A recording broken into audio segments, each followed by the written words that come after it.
இந்த பைபிள்ல இருக்கிற ஒவ்வொரு வசனமும் உங்களுக்கு ஜீவனை கொடுக்கக்கூடியதாக இருக்கிறது.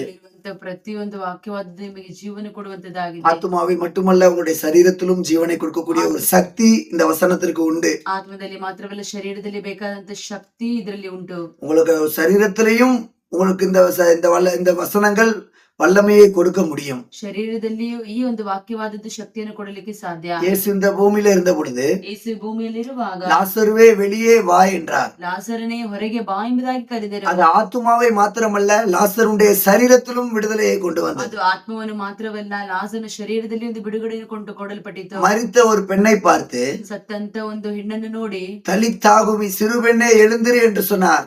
உடனே அந்த வார்த்தை அந்த பெண்ணுக்கு ஆத்துமாவில் மாத்திரமல்ல சரீரத்திலும் ஜீவனை கொண்டு வந்தது.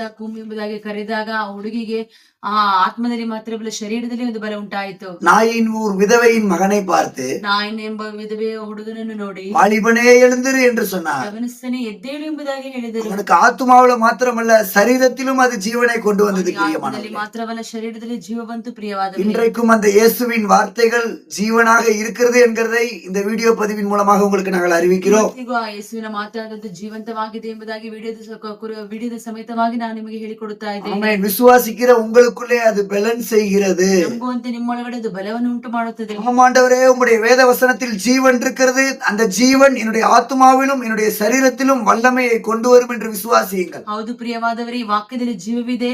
ಈ ವಾಕ್ಯವಾದದ್ದು ನನಗೂ ನನ್ನ ಶರೀರಕ್ಕೂ ನನ್ನ ಆತ್ಮಕ್ಕೂ ಜೀವವನ್ನು ಉಂಟು ಮಾಡುತ್ತದೆ ಎಂಬುದಾಗಿ ನಂಬಿರಿ. என் ஆத்துமாவையும் என்னுடைய சரீரத்தையும் இந்த வசனங்கள் பலப்படுத்தும் என்று விசுவாசியுங்கள். ನನ್ನ ಆತ್ಮವನ್ನು ನನ್ನ ಶರೀರವನ್ನು ಈ ವಾಕ್ಯಗಳು ಬಲಪಡಿಸುತ್ತದೆ ಎಂಬುದಾಗಿ ನೀವು ನಂಬಿರಿ. 1 தெசலோனிக்கேயர் என்று நினைக்கிறேன். 1 தெசலோனிக்கேயர் 2வது அதிகாரம் 13வது வசனத்துல 2ನೇ ಅಧ್ಯಾಯ 13ನೇ ವಾಕ್ಯದಲ್ಲಿ விசுவாசிக்கிற உங்களுக்குள்ளே அது பலன் செய்கிறது என்று படிக்கிறோம். ವಿಶ್ವಾಸಿಸುವಂತೆ ನಿಮ್ಮಲ್ಲಿ ಅದು ಬಲವನ್ನು ಉಂಟು ಮಾಡುತ್ತದೆ.